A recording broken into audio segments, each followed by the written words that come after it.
Welcome to Financial Accounting, presented by Professor Aldridge and yours truly, Bean Counter's Dave Marshall. A sincere thank you goes to Professor Aldridge for allowing me to present his excellent lecture series on financial accounting. The lectures break accounting down into small and easily digestible bites. Buckle up and enjoy the ride.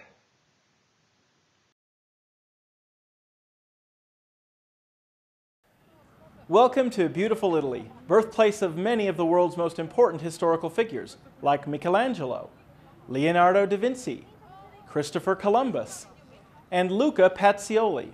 Wait, you haven't heard of Pacioli? In fact, he's one of the most influential men of the Renaissance, and yet few have heard of him. His work influenced many in his day, and still does today, for he is often referred to as the father of accounting. Hi, I'm Dave Aldridge. Welcome to this series on financial accounting.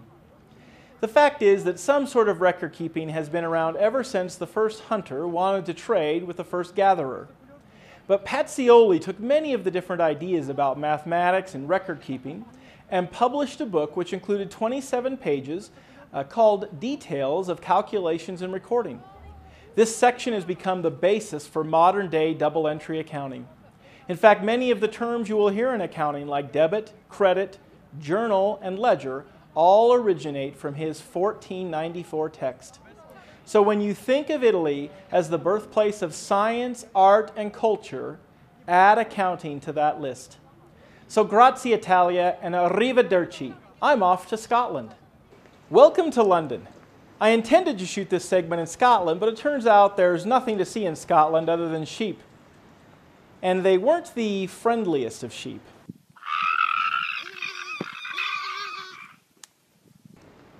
I know what you're thinking. Terrifying. In the mid-1800s, England was the economic capital of the world, and in the midst of the Industrial Revolution. With industry moving from agriculture to manufacturing, a need arose for business owners to have a good understanding of the financial health of their businesses. During that time, accountants from Scotland petitioned the Queen to grant them a charter, providing them legal rights in the profession of accounting. In fact, the term chartered accountants comes from this event. So with the Industrial Revolution in high gear and a charter in place granting credibility and rights, modern accountancy was born. Today, the largest body of accountants in the United States is the AICPA, which represents the CPA profession nationally. The AICPA's founding established accountancy as a profession distinguished by rigorous educational requirements, high professional standards, a strict code of professional ethics, a licensing status, and a commitment to serving the public interest.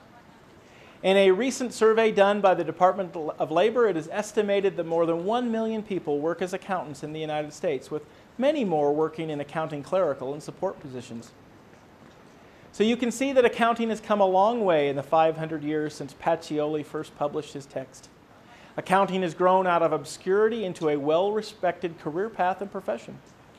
In fact, a recent survey conducted by the Roy Morgan research firm listed accountant as the 11th most respected career in the world, one spot behind college professor.